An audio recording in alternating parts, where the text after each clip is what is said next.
مقام جعرانہ پر جب پہنچے، سرکار نے کہا کہ بلال اذان پڑھو۔ حضرت بلال نے اذان دی۔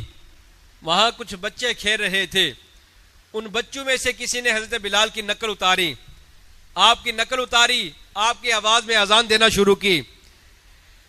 نبی پاک علیہ الصلوۃ والسلام نے صحابہ کی ڈیوٹی لگا، جاؤ ان بچوں کو پکڑ کر لے کر آؤ، کون ہے جو میرے بلال کی نقل اتار رہا ہے؟ آپ دیکھیں کہ کیا رنگ ہے، کیا عجیب ہی سما پیدا ہو گیا ہے کہ حضور پوچھ رہے ہیں کہ بتاؤ یار میرے بلال کی نقل کون اتار رہا ہے؟ اب بچے آ گئے، ان میں حضرت ابو معذورہ بھی ہیں، 15 سال کی عمر ہے، ابھی اسلام قبول نہیں کیا۔ نبی پاک علیہ الصلوۃ والسلام نے بچوں سے پوچھا کہ بتاؤ کون ہے جو میرے بلال کی نقل اتار رہا ہے؟ کون ہے جس نے میرے بلال کی نقل اتاری ہے؟ نبی پاک علیہ الصلوۃ والسلام نے جب بچوں سے پوچھا تو بچے ڈر گئے، فرمایا اذان سناؤ۔ ایک نے سنائی وہ بھی گیا، دوسرے نے سنائی وہ بھی چلا گیا۔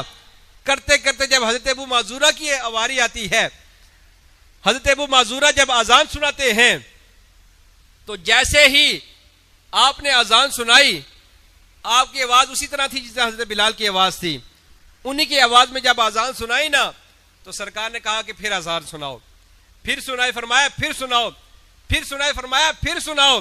سرکار نے 3 بار آپ سے اذان سنی۔ جب اذان سنی تو سرکار نے رب کی بارگاہ میں ہاتھ اٹھا کے دعا کی، اے اللہ ابو معذورہ کو برکت عطا فرما اور اس کو اسلام کی جو ہے وہ برکت عطا فرما۔ اب جو ہی سرکار نے دعا کی تھی، ابو معذورہ بھی بچے ہیں، 15 سال کی عمر ہے، کسی سے پوچھا نہیں، سرکار کی بارگاہ میں عرض کرتے ہیں کہ یا رسول اللہ کلمہ پڑھا کے مجھے مسلمان کر دیجئے۔ اب کلمہ پڑھ کے مسلمان ہو گئے، چونکہ دعا سرکار نے کی تھی، کلمہ پڑھ کے مسلمان ہو گئے۔